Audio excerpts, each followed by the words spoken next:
Bonjour à tout le monde, je vais aujourd'hui vous parler de l'eau, source de vie. L'eau, source de vie, est une nourriture essentielle à l'être et à sa guérison.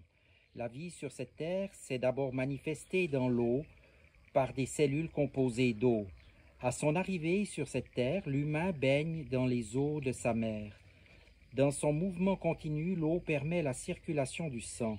Elle transporte la nourriture et favorise l'épuration des organes.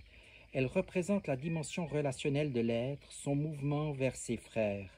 Elle représente aussi sa sensitivité, qualité d'une personne sensitive, sa sensibilité, sa sensiblerie.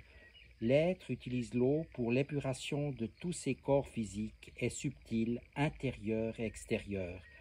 La terre offre de l'eau en abondance. L'eau propre à la consommation de l'homme, bien qu'abondante, est distribuée inégalement sur terre, de telle sorte que les hommes doivent s'unir pour assurer la vie de tous. Les activités des hommes et leur inconscience ont bien transformé l'eau. Ainsi souillée, cette eau a des propriétés qui favorisent de moins en moins la vie humaine. Pourtant, l'eau est le premier et le plus puissant des remèdes de l'humain. Puisque l'eau est la vie, le respect de la vie signifie le respect de l'eau. Aimez l'eau, utilisez-la et distribuez-la équitablement dans l'humanité et vous assurerez la santé de ce monde. Ainsi, nous vous suggérons de boire une eau de source naturelle dont l'apport en minéraux est aussi naturel. Bien sûr, ses propriétés peuvent varier d'une source à l'autre. Les sources d'eau naturelle de vos régions sont souvent plus appropriées aux besoins de votre corps, comme toute nourriture qui croît naturellement. Créez une relation de complicité avec l'eau de la même façon que vous le faites avec vos aliments. Ainsi, lorsque vous goûterez l'eau dans le même état de conscience que lorsque vous goûtez vos aliments, vous constaterez des distinctions de saveur entre les eaux, certaines étant plus goûteuses et savoureuses pour vous que d'autres. La soif ou l'envie de boire est une demande des cellules pour obtenir de l'eau, assurant la circulation.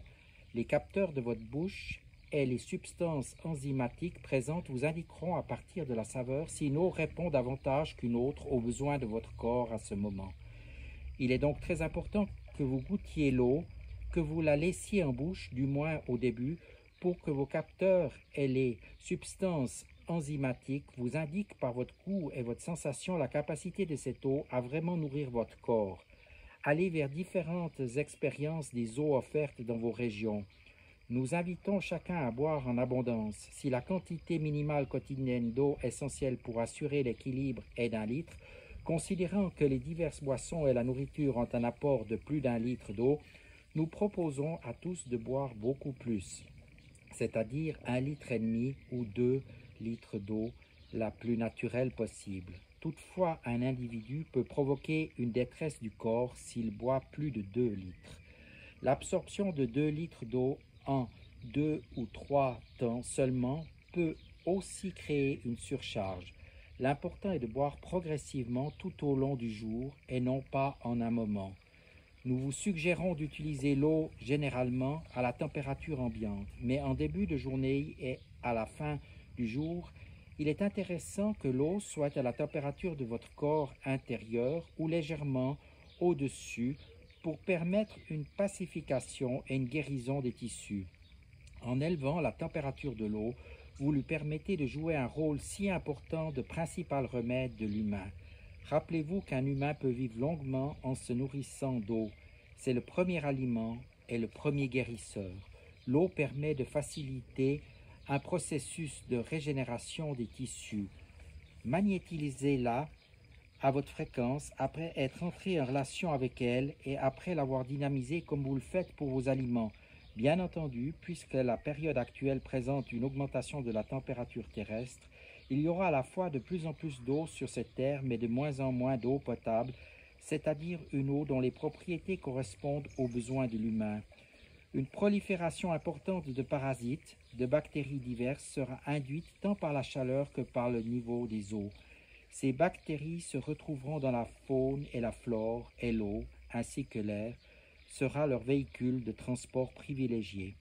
Le rythme de prolifération de ces bactéries et d'apparition de nouvelles bactéries sera plus rapide que le rythme d'adaptation du corps humain. Il est important que les humains soient très protecteurs de l'eau. Allez puiser l'eau le plus profondément possible dans le sol, dans les lieux où elle circule, et est filtrée par les pierres et transportée là dans des contenants de verre. Maintenant, l'énergie est l'eau. L'eau est vivante et répond aux vibrations amoureuses qui sont orientées comme toute forme de vie et d'énergie. Lorsque l'eau est souillée et dévitalisée, vous pouvez influencer sa revitalisation et son rééquilibre par vos pouvoirs énergétiques de manifestation. L'individu a tout avantage à utiliser l'eau sur son corps pour rééquilibrer la circulation de l'énergie dans son corps physique comme dans ses corps subtils. Certaines situations et activités peuvent provoquer des turbulences énergétiques, dont des chocs physiques ou psychiques, un submergement émotionnel, des sensations d'oppression provoquées par des conflits relationnels, des présences vibratoires lourdes ou des égrégores d'ombre. Certaines activités énergétiques peuvent créer une intensité que vous ne pouvez maintenir continuellement. Par exemple, la projection vers d'autres plans de conscience subtile, la neutralisation d'égrégores d'ombre, la création de vortex, la transmutation, la transmédiumnité. À l'instar des voyages cosmiques de l'esprit durant la nuit, les turbulences énergétiques ou les trop grandes intensités énergétiques vous invitent à un rééquilibre dans l'eau. Le bain le plus favorable est un bain de mer ou d'océan quand ces eaux ne sont pas trop agitées. Si vous n'y avez pas accès, vous pouvez vous baigner dans un lac ou une rivière d'eau saine bien minéralisée. Si l'eau de votre demeure est équilibrée, le bain ou la douche aura aussi des effets de rééquilibre importants.